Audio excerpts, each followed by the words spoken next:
From folklore to fiction, haunting historical figures to Hollywood's fang fascination.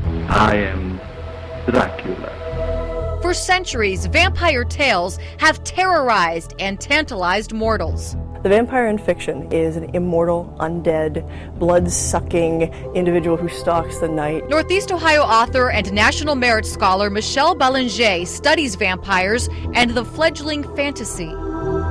Some elegant, svelte kind of person who will, come through the French doors and romance you.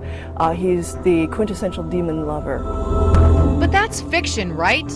Michelle says no, that there's an actively growing vampire subculture. Folks who call themselves real vampires run on a continuum.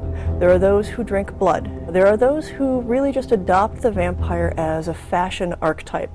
According to the Atlanta Vampire Alliance, or AVA, there are thousands of people all around the world who consider themselves real vampires, from Amsterdam to London to right here in Cleveland.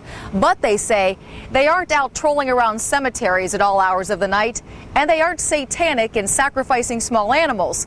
They say they're just regular people, your friends, family, even coworkers. There are different types of vampires. The first group are lifestylers, draped in black. Some lifestylers will permanently transform their teeth into fangs. The vampire chic. The next group is also the most controversial, sanguine vampires, or sangs. They feed on real human blood. Blood is something that they can see and touch and taste, and therefore it's real. Entire websites are dedicated to finding blood donors.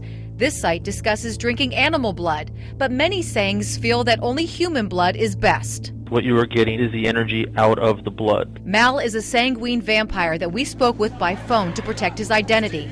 His awakening began as a teenager. My energy patterns were not where they should be, especially compared to other people. He needed energy, and caffeine wasn't cutting it. I did have blood cravings. The first person I fed on sanguine, I was about 18. Mal began regularly and cautiously feeding. I cannot stress enough how potentially dangerous it is to sang feed off of someone. Get tested, make sure your donor gets tested. Done properly, Mal says his health dramatically improved. Think of blood as like electricity. The blood is a better conduit for that energy than just trying to pull it through the air. But some vampires say they can draw energy from the air. Vampires like me, who are psychic vampires. Michelle was a sickly child who underwent 2 open-heart surgeries.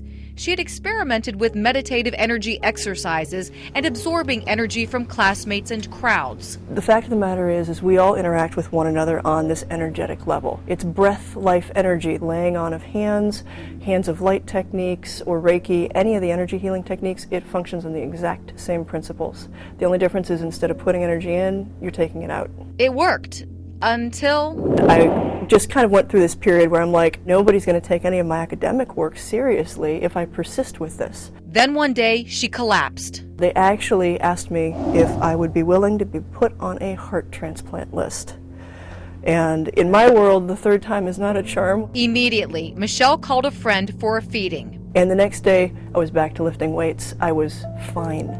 Michelle says psychic vampires are all around us, whether they know it or not.